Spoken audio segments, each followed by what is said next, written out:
আসসালামু আলাইকুম বন্ধুরা, টিয়া খানস ফ্যামিলি ব্লগে আপনাদের সকলকে জানাই স্বাগত। বন্ধুরা, আজকে আপনাদের সঙ্গে দুটো অসাধারণ প্যান্ডেল শেয়ার করব আমি। বরিশা ক্লাব আর শ্রীভূমি স্পোর্টিং ক্লাব দুটোই কিন্তু অসাধারণ, আমার খুবই ভালো লেগেছে। তো আজকে আপনাদের সঙ্গে শেয়ার করছি, ঝটপট করে দেখে ফেলুন। এইটা হচ্ছে বরিশা ক্লাবের প্যান্ডেলটা। যতটা পেরেছি আমি কভার করেছি, জানি না পুরোপুরি করতে পেরেছি কি না, কিন্তু এক হাতে বাচ্চাকে নিয়ে এক হাতে ভিডিও করেছি এই প্রত্যেকটা প্যান্ডেলে গিয়ে গিয়ে। তো খুবই কষ্ট করে করেছি, বুঝতেই পারছেন। তো একটু লাইক শেয়ার সাবস্ক্রাইব চাই আপনাদের কাছ থেকে, আমার সঙ্গে থাকবেন আর ঘুরে ঘুরে দেখে নিন প্যান্ডেলটা কেমন হয়েছে।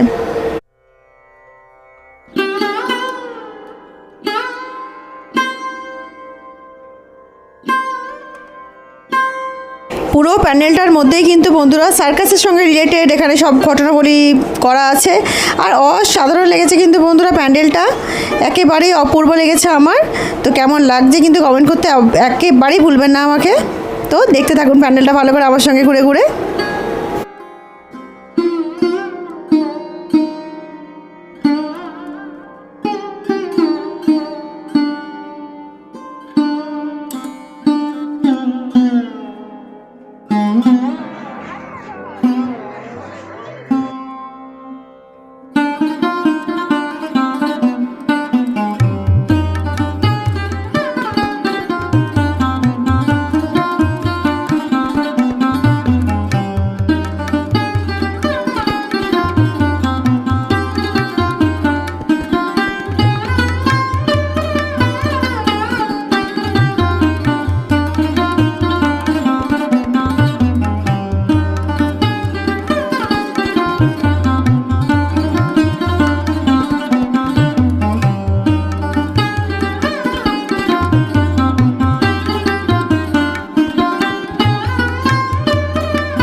তো বন্ধুরা, এটা কিন্তু দারুণ লেগেছে। তো চলুন এখান থেকে বেরিয়ে যাব, আর বেরিয়ে গিয়ে যাব শ্রীভূমি স্পোর্টিং ক্লাবে। তো চলুন চলে যাওয়া যাক শ্রীভূমি স্পোর্টিং ক্লাবে।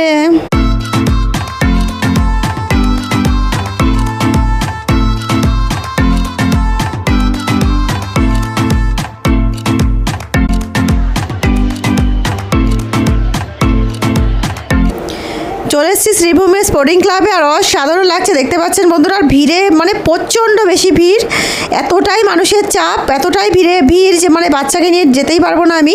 পারিকে নিয়ে তো ভিতরে যেতেই পারছি না, খুবই ভয় লাগছে, কারণ পারি একদম ছোট। তো সেই কারণে আমি বাইরে থেকে যতটা পারি কভার করার চেষ্টা করছি, তারপরে দেখছি ভিতরে আপনাদেরকে দেখাবো অবশ্যই। তো দেখতে থাকুন আমার সঙ্গে, খুবই সুন্দর অপূর্ব। কিন্তু প্রতি বছরে আমি আসি এখানে, কোথাও না গেলেও কিন্তু আমি শ্রীভূমি স্পোর্টিংয়ে প্রতি বছর আসি। আমার ভীষণ ভালো লাগে এখানে পুজো, খুব সুন্দর লাগছে। হাতিগুলো তো খুব সুন্দর দেখতে লাগছে, বাচ্চাদেরও খুব পছন্দ হবে, আর পুরোটাই খুব ভালো লাগছে। আমি প্রথমে কভার করছি, মানে বাইরে দিয়ে কভার করার চেষ্টা করছিলাম যে যদি পারি তো, কিন্তু সম্ভব নয় অত দূর থেকে কভার করা। তো অবশ্যই ভিতরে গিয়ে দেখাবো আপনাদেরকে। ভেতরটা দেখে ফেলুন, কত সুন্দর লাগছে। যতটা পেরেছি করেছি বন্ধুরা, ভীষণ চাপ। আর এখানে কিন্তু দাঁড়াতে দিচ্ছে না একেবারেই, মানে যতটা ঝটপট করে করা যায় আমি সেটুকুই করে আপনাদের সঙ্গে শেয়ার করছি বন্ধুরা। যেসব বন্ধুরা দূরে থাকেন, সবসময় দেখতে পারেন না বেরিয়ে ঠাকুর, আর বিশেষ করে বয়স্ক ঠাকুমা দিদারা দাদুরা যারা বেরোতে পারেন না, তাদের জন্য বিশেষ করে ভিডিওটা আমার করা। যেটুকু পেরেছি আমি বাচ্চাকে কোলে নিয়ে কভার করেছি বন্ধুরা বারবার, সেই কারণে আপনাদেরকে বলে দিচ্ছি। তো কেমন লাগলো অবশ্যই কমেন্ট করবেন বন্ধুরা। সকল দর্শক বন্ধুকে জানাই দুর্গাপূজার অনেক অনেক অনেক শুভেচ্ছা। Like share and subscribe.